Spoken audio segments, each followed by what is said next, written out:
क्यों निखिल चाचा, किसकी चिट्ठी है? एक लड़की ने मुझे चिट्ठी लिखी है। लड़की ने? क्या लिखा है? बताने वाली बात नहीं है। पर लिखा क्या है? लिखा है वो मुझसे प्यार करती है।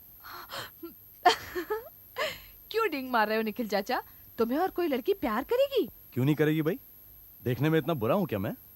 अच्छा ठीक है, लेकिन ये चिट्ठी है किसकी? अरे कहा ना, एक लड़की की है। अरे मगर ये लड़की है कौन? कोई नाम वाम ही तो होगा। नाम नहीं मालूम, चिट्ठी में नाम लिखा ही नहीं उसने। फेंको मत, जरूर किसी कर्जदार की होगी और अब वो अपने रुपए वापस मांग रहा होगा। कर्जदार? ये देख, पढ़ अपनी आंखों से। लिखा है कि मैं एक लड़की हूं और मैं तुमसे प्यार करती हूं। मुझे चिट्ठी पढ़कर भी यकीन नहीं हो रहा कि कोई लड़की तुम्हें प्रेम निवेदन करेगी। मुझे तो लगता है कि लड़की तुम्हें उल्लू बना रही है। चल चल तू जा, तू ये सब नहीं समझेगी। ये बड़ा गूढ़ और गंभीर मामला है। प्यार का जन्म स्वर्ग में होता है, सुना है कभी तूने? हमें नहीं सुनना, चल। सनत भैया, गजब हो गया। क्या हुआ फिर? पेचिश? पेचिश नहीं भैया, एक लड़की मुझसे प्यार करती है। ये तो पेचिश से भी ज्यादा गंभीर है। बेवकूफ, बंगाल में ऐसी कोई लड़की नहीं तुझसे प्यार करेगी। क्या बात है बेनी माधव? उठो उठो। हाँ, आज फिर पेट में दर्द हो रहा है? उठो उठो उठो। यार क्या बताओ डॉक्टर सेन, आज सुबह करीब 5 बजे इतनी जोर से पेट में दर्द उठा, मैं चीख उठा। मेघराज को बुलाया, आपने दी हुई पहली दवा ली, कुछ आराम नहीं हुआ। अभी भी कभी कभी तेज मरोड़ आ रहे हैं। क्या बात है, क्या हो सकता है?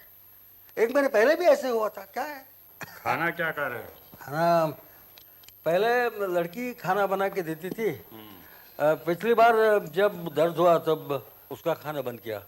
अब बहू खाना बना के देती है। नहीं, दोनों के चूल्हे अलग अलग है। तो ये मुझे क्या क्या हो सकता है डॉक्टर? बात क्या है?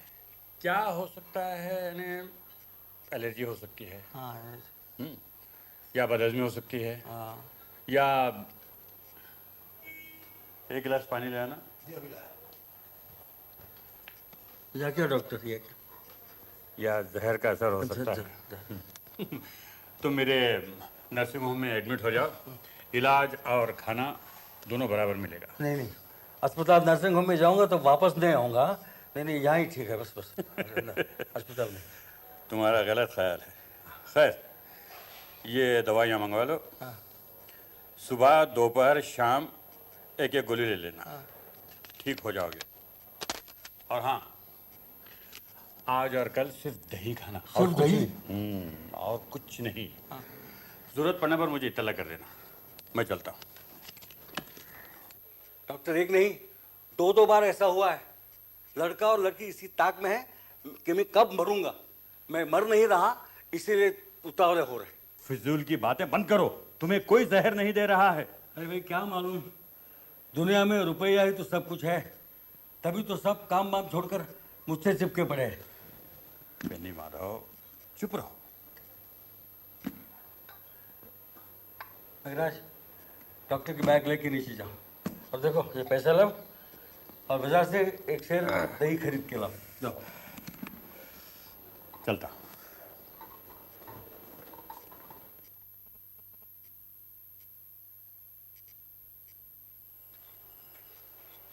पिताजी, बहू, खाना वापस ले जाओ। आज से अपने खाने का इंतजाम मैं खुद ही करूंगा। क्यों पिताजी? अरे, आज सुबह इतनी जोर से पेट में दर्द उठा कि डॉक्टर बुलाना पड़ा। अभी अभी डॉक्टर दवा दे के गए। पता नहीं तुम लोग क्या बनाते हो। हैं? ले जाओ खाना, दही खाकर ही रहूंगा।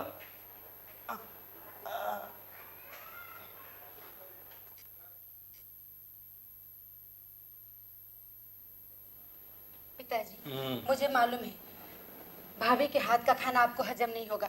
आज से मैं आपके लिए खाना बना के लाऊंगी। नहीं, जाओ यहां से। मेघराज,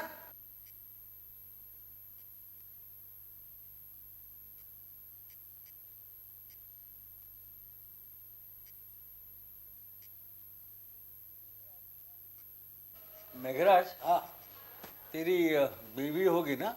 जी। हाँ, बाल बच्चे? बाल बच्चे नहीं है। नहीं है। अच्छा, अब तेरी औरत तो खाना पकाना जानती होगी ना? जानती है बाबूजी। तुम रहते हो कहाँ? दिल्ली के आसपास कहीं? जी फरीदाबाद में। फरीदाबाद, हाँ। अच्छा, ये बनकर और मेरी बात सुन। तुम दिल्ली जाओ और अपनी औरत को यहाँ ले आओ। तुम्हारी औरत मेरा खाना बनाएंगी। आज से तुम्हारी तनख्वाह डबल हो गई। हाँ, कल सुबह ही प्लेन से दिल्ली जाओ और औरत को लेके यहाँ फौरन लौट आओ। सारा खर्चा मैं करूँगा, ठीक है? ठीक है बाबू। आजा आजा, ले आए बाबूजी। ये इतने रहो बेटे। क्या नाम है तुम्हारा? फुलवती। फुलवती, तुम अपना मेघराज का और मेरा खाना बनाओगी दोनों वक्त का। तुम नीचे रहोगी, कोई आएगा जाएगा तो दरवाजा खोलोगी और बाद में मुझे बताओगी, ठीक है ना? जाओ जाओ। फूलवती, जी रात को आने में मुझे देर हो जाएगी। एक पार्टी में जा रहा हूँ। पार्टी कब खत्म होगी कह नहीं सकता। दरवाजा खटखटाऊं तो खोल देना।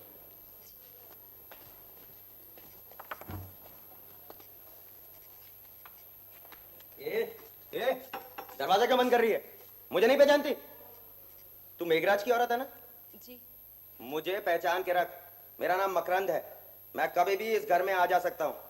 मेरे लिए इस घर के दरवाजे हमेशा खुले रखने चाहिए, समझी?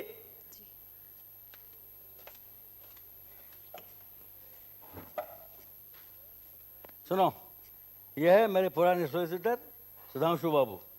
सुधांशु, यह है मेरी बेटी गायत्री, इसका पति गंगाधर, इनकी बेटी झिल्ली, और ये बैठा है मेरा लड़का अजय, उसकी पत्नी आरती और उनका उजड्ड बेटा मकरंद।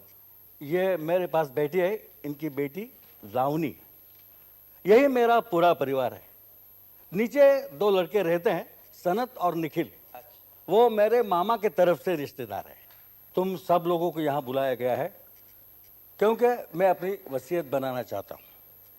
मेरी मौत के बाद मेरे नगद रुपए किसी को भी नहीं मिलेंगे। अब तक जो कुछ हर महीने मिलता है वो भी मिलता रहेगा। जब तक तुम लोग जिंदा हो तब तक ये मकान है तुम्हारे रहने के लिए, लेकिन इसे कोई बेच नहीं सकते। लावनी और जिल्ली के लिए मैंने बीमा कर रखा है। 21 साल होने पर दोनों को 50-50 हजार मिल जाएंगे। इन दोनों की शादी मैं करवा दूंगा। तुम लोगों को चिंता करने की जरूरत नहीं। लावनी के लिए एक अच्छा सा लड़का देख रखा है, मिलिट्री में लेफ्टिनेंट है। हाँ, जिल्ली के लिए अब तक कोई नजर नहीं आ रहा है, लेकिन मिलते ही दोनों की शादी एक साथ करवा दूंगा। मकरंद के लिए भी मैंने 50 हजार अलग रखे हैं। उसकी पढ़ाई का खर्चा भी मैं करने को तैयार हूँ, लेकिन उसकी कॉलेज से रिपोर्ट मिलती रहती है कि वो कॉलेज नहीं जाता, दंगा फसाद करता रहता है। अगर यही रवैया रहा तो मैं उसको भी कुछ नहीं दूंगा। मुझे कुछ नहीं चाहिए, मैं थूकता हूँ आपके रुपयों पर। देखा देखा बदमाश को, तुमने यही शिक्षा दिया बेटे को। पिताजी आप परेशान मत होइए, मैं समझा दूंगा। ये उम्र ही ऐसी है पिताजी। तुम क्या खाक समझाओगे? घर में कभी रहते भी हो? कहूँगा क्या, तुम्हें तो खुश होना चाहिए। जी, आपकी धन संपत्ति है, जैसे ठीक समझें करें, हम क्या कह सकते हैं। वैसे रुपए की कीमत तो घटती जा रही। नहीं पिताजी, आपकी समझ में जो आए वही आप कीजिए, हम आपके साथ हैं। क्या वसीयत में दस्तखत हो गए हैं? मैं परसों वसीयतनामा बनाकर ले आऊंगा, तभी ये दस्तखत कर देंगे। 2 गवाह भी साथ ले आऊंगा। हाँ हाँ, एक बात और बता देता हूँ। वसीयत में एक शर्त होगी, अगर मेरी मौत कुदरतन न हो, मतलब जहर देकर या किसी और तरीके से मैं मार डाला गया, तो किसी को एक पैसा भी नहीं मिलेगा। सारी संपत्ति कलकत्ता यूनिवर्सिटी को दी जाएगी, समझे?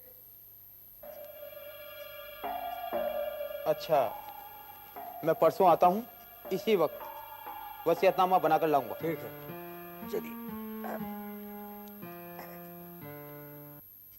बेबी जी, कहाँ जा रही हो? चुप, आहिस्ता बोल।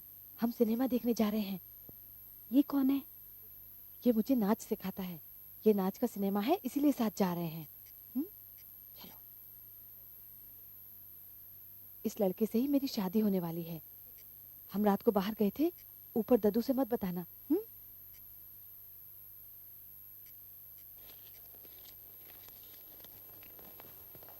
फूलवती, मैं वर्धमान जा रहा हूँ। कल सुबह वहाँ एक नाच गाने की महफिल है। कल शाम तक ही आना होगा, इसलिए आज रात को तुम्हें मेरे लिए दरवाज़ा खोलने की आवश्यकता नहीं पड़ेगी।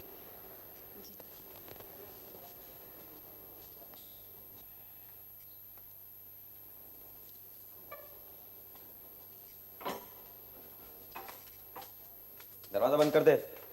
रात को अगर कोई आए और मेरे बारे में पूछे तो कहना कि मैं नहीं हूं।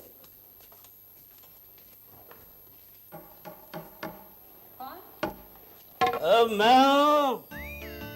भूल गई क्या? अरे पगली, ये तो खुशबू है, खुशबू।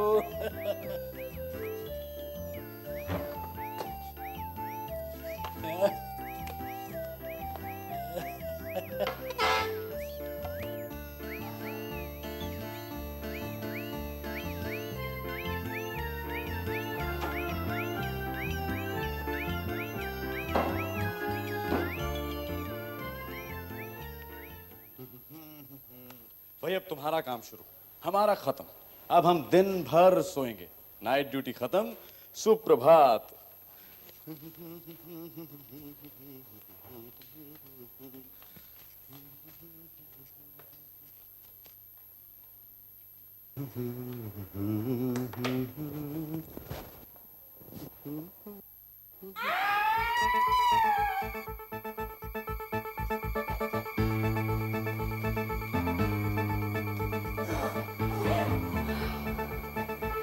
मामा, मामा को तो कुछ नहीं हुआ।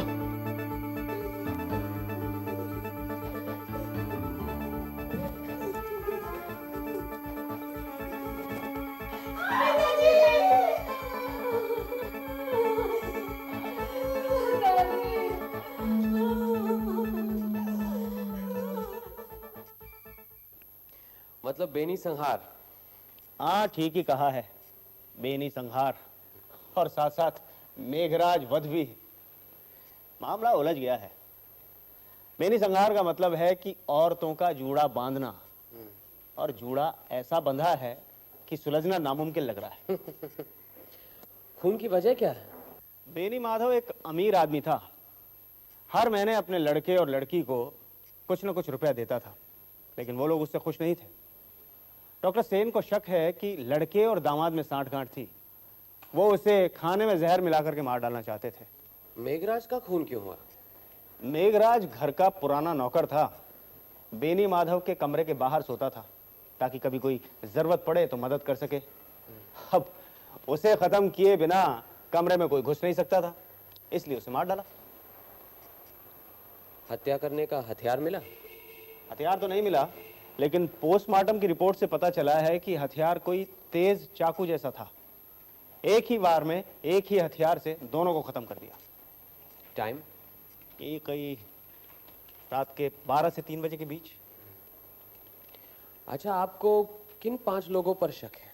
लड़का अजय, उसकी औरत आरती, बेटी गायत्री और उसका पति गंगाधर, और अजय का बेटा मकरंद। मकरंद उस रात करीब 9 बजे घर आया था और उसी रात वापस चला गया। कहाँ गया कुछ पता नहीं, अभी तक गायब है। उसके नाम अरेस्ट वारंट निकाला है। घर में अब कौन कौन है? अजय, आरती, गंगाधर, गायत्री, झिल्ली, निखिल राय, सनत गांगुली और मेघराज की विधवा फूलवती। अजय की लड़की लावनी अपने डांस मास्टर के साथ सिनेमा देखने गई थी, लेकिन अभी तक वापस नहीं आई। निखिल और सनत रात को अपने कमरे से निकले थे, लेकिन दूसरे दिन वापस आ गए थे। इस समय घर में जो भी है उन सबको बाहर न निकलने के लिए कह दिया है। ठीक है, इन सब के जो बयान है उसकी फाइल आप मुझे दे दीजिए। हाँ, ये लीजिए। नमस्कार, मैं बेनी माधव का वकील हूँ। आज ही अखबार देखा तो। बैठिए बैठिए। अच्छा हुआ आप आ गए। अच्छा ये बताइए, बेनी माधव से आपकी आखिरी मुलाकात कब हुई थी? परसों। वो अपनी वसीयत बनवाना चाहते थे, तभी उनसे मिलना हुआ था। वसीयत पर दस्तखत होने की आज ही बात थी, लेकिन। अच्छा, वसीयत में क्या क्या शर्तें हैं? उन्होंने अपने रिश्तेदारों में से सभी को कुछ ना कुछ दिया, लेकिन अजय के बेटे मकरंद को छोड़कर। लड़का गर्म मिजाज का बेवकूफ है। मुद्दे की बात यह है, कि अगर उनकी मौत कुदरतन ना होती तो किसी को कुछ नहीं मिलता। सारा रुपया कलकत्ता विश्वविद्यालय को जाता। और संयोग देखिए कि उनकी मौत कुदरतन नहीं हुई। अब तो शायद किसी को कुछ ना मिले।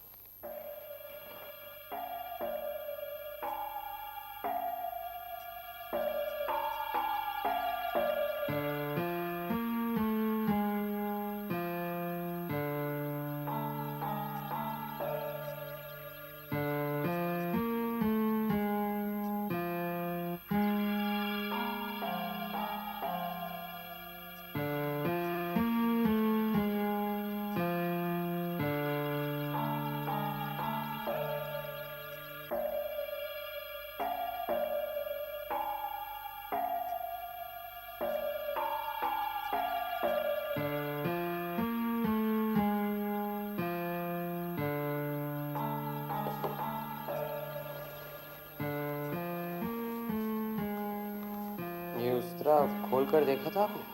नहीं तो, लेकिन बेनी माधव खुद दाढ़ी नहीं बनाता था। मेघराज रोज सुबह उसकी दाढ़ी बनाता था।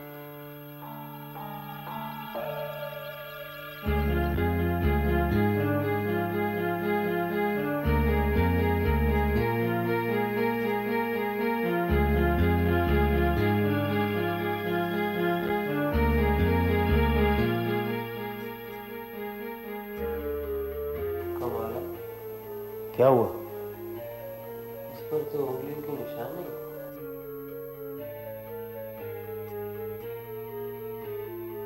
इसे मैं अपने साथ ले जा रहा हूँ। आइए आइए व्योमकेश बाबू, आइए।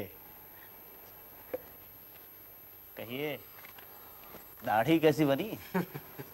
कुछ जमी नहीं, उस्तरे में धारी नहीं थी। अच्छा अच्छा, बयान पढ़े? पढ़ तो लिए, बस फूलवती से दो एक सवाल और करने हैं। अच्छा। सर, रेस के मैदान में खूब तेजी से ये बाजी लगा रहा था। इसके जेब में से ये सब 5 और 10 के नोट निकले सर।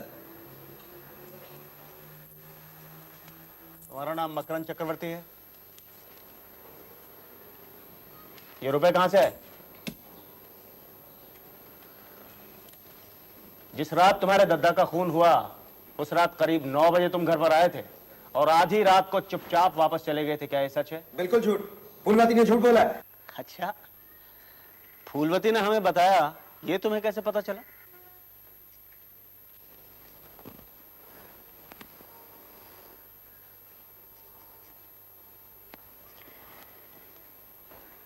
उस दिन तुम्हारे दद्दा ने अपनी वसीयत के बारे में बताते हुए तुम्हें कुछ भी न देने का फैसला किया था और तुमने कहा था कि मैं थूकता हूं तुम्हारी इस दौलत पर, और गुस्से में तुम चले गए थे। उसी रात तुम्हारे दद्दा का खून हो गया था। तो मैं क्या करूं? चुपचाप अपने कमरे में जाओ और वहां से निकलने की कोशिश मत करना, समझे?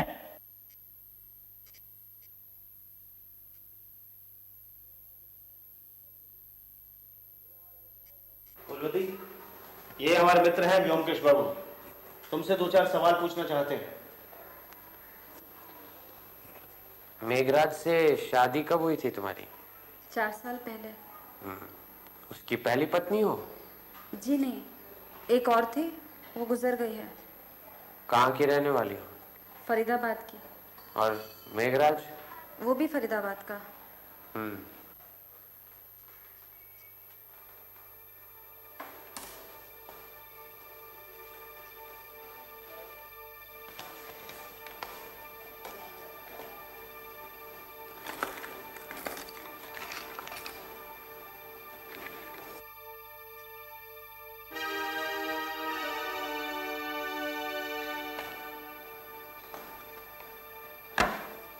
ये बक्सा आपका है? जी हाँ। चलिए दूसरों से भी मिल लेते हैं। आइए।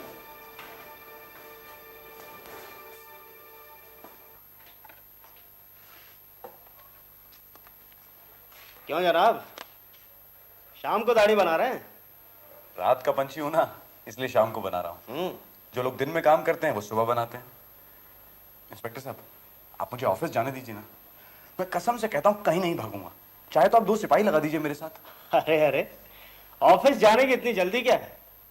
असल में ऑफिस में कई अविवाहित लड़कियां काम करती हैं ना।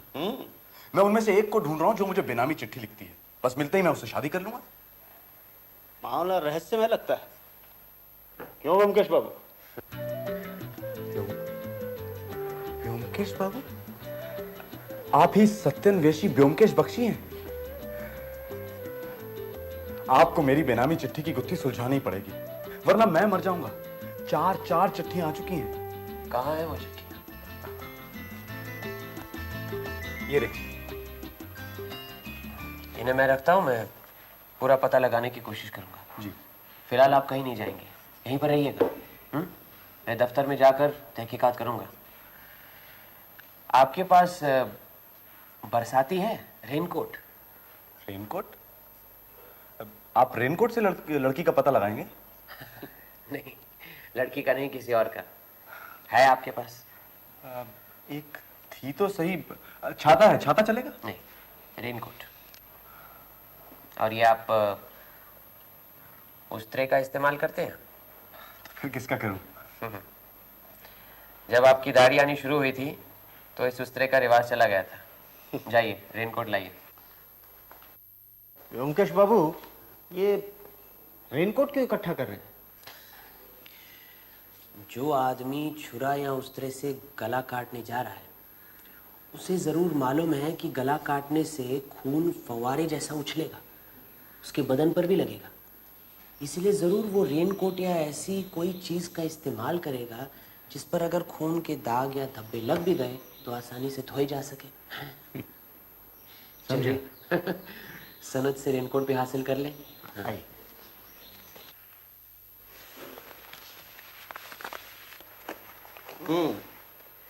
नया है ये। रेनकोट लिए जा रहा हूँ, 2 दिन के बाद वापस कर दूंगा। इसकी रसीद दिए देता हूँ। रसीद की क्या आवश्यकता है? आपका राज है, जो मन में आए कीजिए। आपके बयान में पढ़ा था कि जिस रात बेनी माधव का खून हुआ उस रात आप वर्धमान गए थे। कौन सी गाड़ी पकड़ी थी? आप कौन? ये ब्योमकेश बख्शी हैं, मशहूर सत्यन्वेषी। नाम सुना है, लेकिन मैं जासूसी कहानियां नहीं पढ़ता। क्या कह रहे थे आप उस रात वर्धमान गए थे, किस गाड़ी से? रात 10:30 की गाड़ी से। तो आपने अगले दिन 6 बजे की गाड़ी क्यों नहीं पकड़ी? सुबह की गाड़ी अगर पकड़ता तो वक्त से पहुंच नहीं पाता। मजलिस सुबह की थी। वहां क्या आपकी कोई रहने की जगह है? जी नहीं, रात मैंने रेलवे प्लेटफॉर्म पर एक बेंच पर काटी। तो चाय के स्टॉल में चाय तो पी होगी? मैं चाय नहीं पीता। अच्छा, आप कहते हैं आप उस रात 10:30 बजे गए थे, इस बात का कोई गवाह है? गवाह की क्या आवश्यकता है? आप क्या सोचते हैं मामा का खून मैंने किया है? चलो इंस्पेक्टर, ऊपर चलते हैं। नहीं, ये कोट बाहर गोविंद को देते।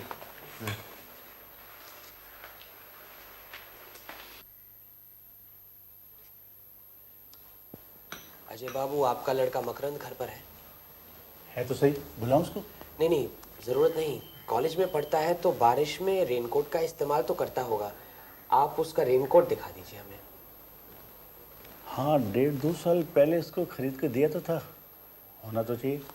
अरे मकरंद बेटा, वो बेटा अपना रेनकोट लाया, इनको दिखा। वो तो कब का फट गया, अब नहीं है। आपका अपना तो होगा? हाँ, मेरा तो होना चाहिए। अरे बेटा देख, अपनी माँ से पूछ, मेरा रेनकोट लेके आ, यहीं कहीं पड़ा होगा। सुनो, अपनी माँ और बहन का भी साथ लेते आना। अरे भाई, अब क्या चाहिए? ये हमारे साथी हैं ब्योमकेश बख्शी। साथी हैं तो मैं क्या करूं? आपको मालूम होना चाहिए कि हम आपको बेनी माधव बाबू की हत्या के जुर्म में गिरफ्तार भी कर सकते हैं। जी हाँ, मैंने कुछ नहीं किया, मुझे कुछ नहीं मालूम। मैं उन्हें इस दुनिया से हटा देने में आपका भी स्वार्थ है और अजय बाबू का भी, लेकिन वो लड़के हैं आप दामाद, इसलिए ज्यादा शक आप पर है। आपके सर पर फांसी का फंदा लटक रहा है, इसलिए ज्यादा गर्मी मत दिखाइए। क्या जानना चाहते हैं आप? मुझसे पूछिए। आप बेनी माधव बाबू की बेटी है ना, गायत्री। आप तो जानती हैं कि वसीयत पर दस्तखत करने से पहले ही आपके पिताजी का खून हो गया, लेकिन इससे पहले कोई वसीयत थी या नहीं, इसके बारे में आपको क्या मालूम? मेरे ससुर बिना वसीयत बनाए ही गुजर गए थे, इंटरस्टेट। तुम चुप रहो जी। मेरे पिताजी की कोई वसीयत नहीं है और ये जो संपत्ति वो छोड़ कर गए हैं, नए कानून के मुताबिक उसका आधा हिस्सा मेरा होता है। लेकिन हो सकता है कि वो सारी संपत्ति आपके भाई अजय के नाम छोड़ गए हैं और आपके लिए सिर्फ कुछ माहवारी का इंतजाम किया हो। मेरे पिताजी ऐसा कभी नहीं कर सकते। वो भैया से ज्यादा मुझे प्यार करते थे। नहीं, लेकिन उनके भांजे भी तो है ना, निखिल और सनत। उनसे भी तो प्यार करते थे। इतनी दूर से उन्होंने उन दोनों को यहाँ लाकर रखा है, तो क्या उनके लिए कुछ नहीं छोड़ गए? ये दोनों पिताजी के सगे भांजे नहीं हैं, दूर के रिश्ते के हैं। सनत का बाप तो दुष्चरित था, अपनी पत्नी की हत्या करके फांसी पे चढ़ गया। और निखिल का बाप, वो तो सर्कस में जोकर था। उससे भला क्यों देंगे रुपए पिताजी? अच्छा, ये सब रहने दीजिए। मुझे बताइए कि आपके पास यहाँ कितनी बरसातियाँ हैं? बरसाती? रेनकोट? 2 है, एक इनका और एक झिल्ली का। ठीक है, दोनों निकलवा दीजिए, हम साथ ले जाएंगे। गोविंद, ये सब पुलिस स्टेशन ले जाओ, इन सब की जांच होगी। अच्छा सर। जाओ। ये वो निखिल के प्रेम पत्र हैं, इनकी भी जांच करवा लीजिए। मुझे तो लगता है जरूर किसी लड़की के उंगलियों के निशान भी मिलेंगे इसमें। आज के लिए इतना काफी है। रात को सोचकर देखता हूँ कि अगला कदम क्या होना चाहिए। तो कल सवेरे यहीं पर 9 बजे मिलते हैं। आइए।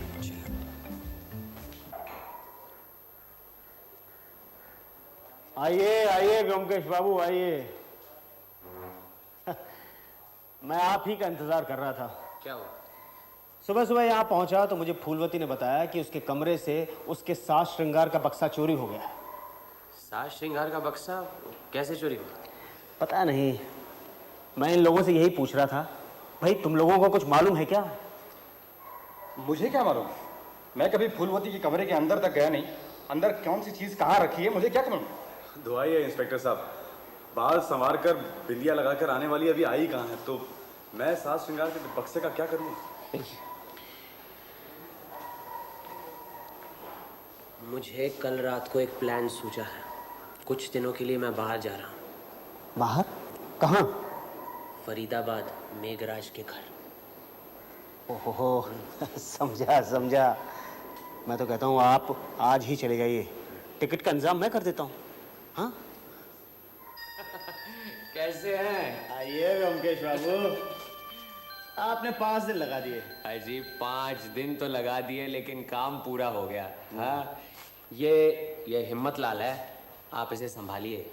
चोर या खूनी नहीं है, हमारे बड़े काम का आदमी है। हाँ? अच्छा, आज शाम को 4 बजे बेनी माधव की बैठक में एक ड्रामा होगा।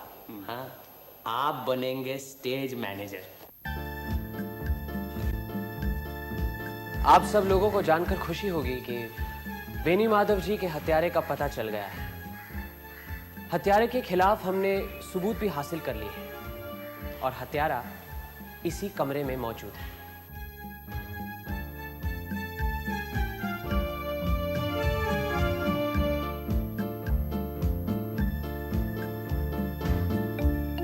जब मैं छानबीन करने के लिए बेनी माधव जी के कमरे में गया तो वहां मुझे एक उस्तरा मिला, लंबा पुराने किस्म का, जिससे कि मेघराज रोज सवेरे बेनी माधव जी की दाढ़ी बनाता था। जब मैंने उसे करीब से देखा तो ऐसा लगा कि उस पर तो किसी की उंगलियों के निशान नहीं है। किसी ने बड़ी चतुराई से उंगलियों के निशान मिटाकर उसे वापस रख दिया था। क्यों? मुझे शक हुआ। मैं उसे घर ले गया। उससे दाढ़ी बनवानी चाहिए, लेकिन उसकी तो धार ही उतर गई थी। दाढ़ी क्या, उससे तो पेंसिल भी नहीं बनवा सकते थे। फिर मुझे यकीन हो गया कि जरूर इसी उस्तरे के साथ ही किसी ने उन दोनों आदमियों का गला काट दिया है। लेकिन अब सवाल ये उठता है कि उस्तरा था कमरे के अंदर और खूनी आया कमरे के बाहर से, तो फिर कमरे में घुसने से पहले उसने उस्तरा हासिल कैसे किया? किसी ने जरूर उसे बाहर निकाला होगा। किसने निकाला? उसी दिन मेघराज ने सवेरे बेनी माधव जी की दाढ़ी बनाई थी और बेनी माधव जी के कमरे में सिर्फ 2 लोग जाते थे, एक तो मेघराज और एक फूलवती। भला मेघराज अपना गला काटने के लिए उस्तरा क्यों चोरी करेगा? तो बचा कौन?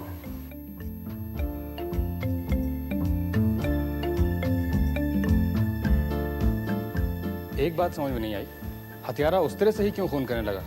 कोई और औजार नहीं मिला उसे? हत्यारा बहुत ही चतुर है। उसे मालूम है कि हत्या करने का औजार इतनी आसानी से छुपाया नहीं जा सकता। इसीलिए उसने बेनी माधव जी के उस्त्रे का ही इस्तेमाल किया। उसी से उनका गला काटकर उसे वापस उसी जगह पर रख दिया, ताकि किसी को ख्याल भी नहीं आएगा कि हत्या उसी उस्त्रे से की गई है, और पुलिस अंधेरे में टटोलती रह जाएगी। क्यों, आई बात समझ में? मैंने शुरू में ही एक छोटी सी गलती की थी। सोचा था कि खून का मकसद बेनी माधव जी है, और इस तरह की गलती करना अस्वाभाविक नहीं है। मेघराज बेनी माधव का द्वारपाल था। जो भी कोई बेनी माधव का खून करना चाहता था, वो बिना मेघराज का खून किए कमरे में घुस नहीं सकता था। इसीलिए उसने मेघराज को मारा। अब हत्यारा जानता था कि किसी का गला काटने से काफी खून निकलता है, और उससे उसके कपड़े भी खून से सन सकते हैं। कपड़ों पर जब खून के दाग लगते हैं तो वो आसानी से धोए नहीं जा सकते।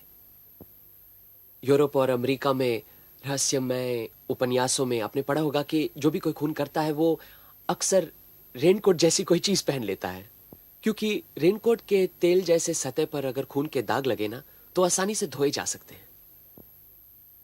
इसीलिए आप सबकी बरसातियां हमने इकट्ठी की थी और वो लेबोरेटरी में जांच पड़ताल के लिए भिजवाई गई थी। उसकी रिपोर्ट भी हमारे पास है। फूलवती के बयान से पता लगा कि फूलवती फरीदाबाद की रहने वाली है, और फरीदाबाद का पता भी उसके कमरे से मिला था। जानकारी के लिए मैं फरीदाबाद गया था, आज ही लौटा हूं। वहां पर जो मैंने छानबीन की, काफी कुछ पता लगा लिया। हमें यह पता लगा है कि फूलवती मेघराज की पत्नी नहीं है। मेघराज की पत्नी गुजर चुकी है। जब बेनी माधव जी ने मेघराज को बुलाकर कहा कि जाओ, जाकर अपनी पत्नी यहां ले आओ, तो मेघराज फूलवती को अपनी पत्नी बनाकर यहां ले आया। फूलवती का भी पति है। फूलवती और मेघराज में पहले से ही संबंध रहे हैं। फूलवती मेघराज के साथ यहां भाग आई। नहीं नहीं, ये सब झूठ है। मतलाल,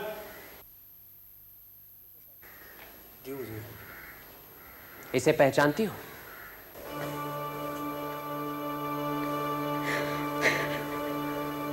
हिम्मतलाल, फूलवती तुम्हारी कौन है? ये मेरी ब्याता औरत है हुजूर। यहाँ कैसे आई? मुझे छोड़कर मेघराज के साथ भाग आई। ठीक है, जाओ तुम। इस सारी खुराफात की जड़ फूलवती है। अपने पति को छोड़कर मेघराज के साथ यहाँ चली आई, और यहाँ आकर एक दूसरे मर्द को अपने मोहजाल में फंसाया। लेकिन मेघराज सख्त किस्म का आदमी था। अगर उसे फूलवती के प्रेम के बारे में पता चलता तो शायद उसे ठंडा कर देता। इसीलिए मेघराज को रास्ते से हटाना बहुत जरूरी था। लेकिन मेघराज का खून करने से पकड़े जाने का डर था। इसीलिए मेघराज के साथ साथ बेनी माधव का खून करके पुलिस की आंखों में धूल झोंकने की साजिश थी। अब सवाल यह उठता है कि क्या फूलवती अपने हाथों से इन दोनों आदमियों का गला काट सकती थी? अक्सर छुरा, तलवार, उस्त्रा औरतों के हथियार नहीं माने जाते। इसका मतलब है जरूर फूलवती का कोई मददगार था। फूलवती के कमरे में मैंने लकड़ी का एक साज श्रृंगार का बक्सा देखा। उस बक्से के अंदर आईने के साथ उसकी एक तस्वीर मिली, जिसमें वो पलंग पर बैठकर हंस रही थी। दूसरे दिन सुना कि वो साज श्रृंगार का बक्सा चोरी हो गया है। असल में वो बक्सा हमने ही हटाया था। इंस्पेक्टर, वो बक्सा निकालेंगे?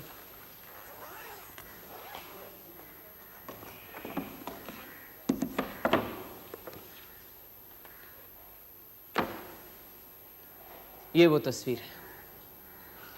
फूलवती, ये तस्वीर किसने खींची थी?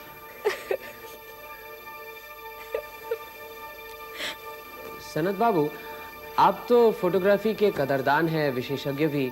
जरा देखिए तो।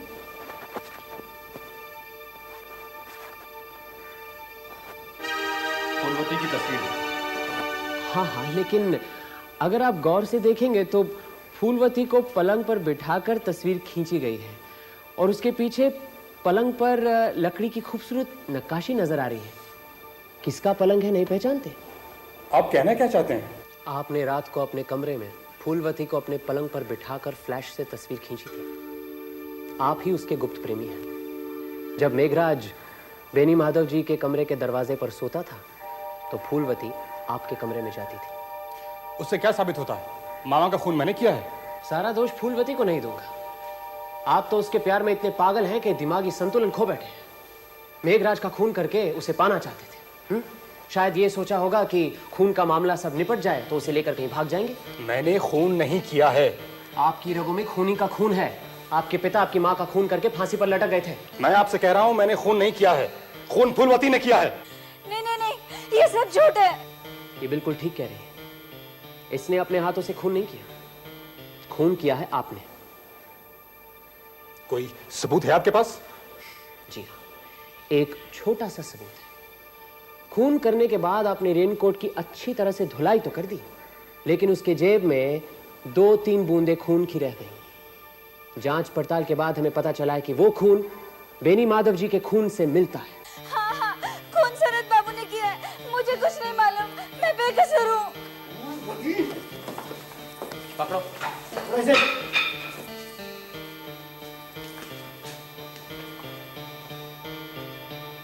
फूलवती, तुम भी कसूरवार हो।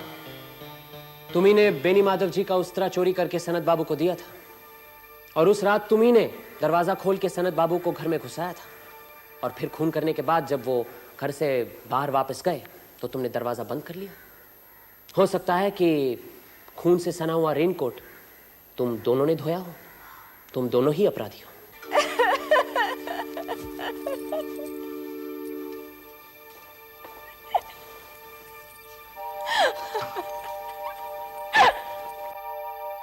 चलिए, मुझे इजाजत दीजिए। व्योमकेश बाबू, मेरा क्या होगा?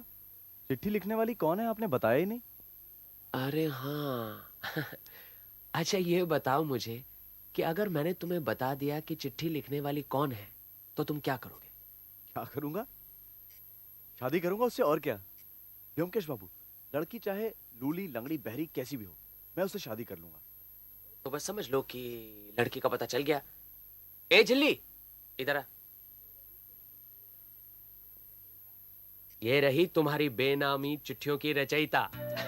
पकड़ो इसे। ये झिल्ली? झिल्ली मुझे चिट्ठियां लिखती थी? झिल्ली मुझसे प्यार करती है? पर व्योमकेश बाबू, झिल्ली तो मेरी भांजी है। अरे घबराओ मत, बड़ी समझदार लड़की है। हाँ? बिन सोचे समझे उसने अपना दिल नहीं दिया।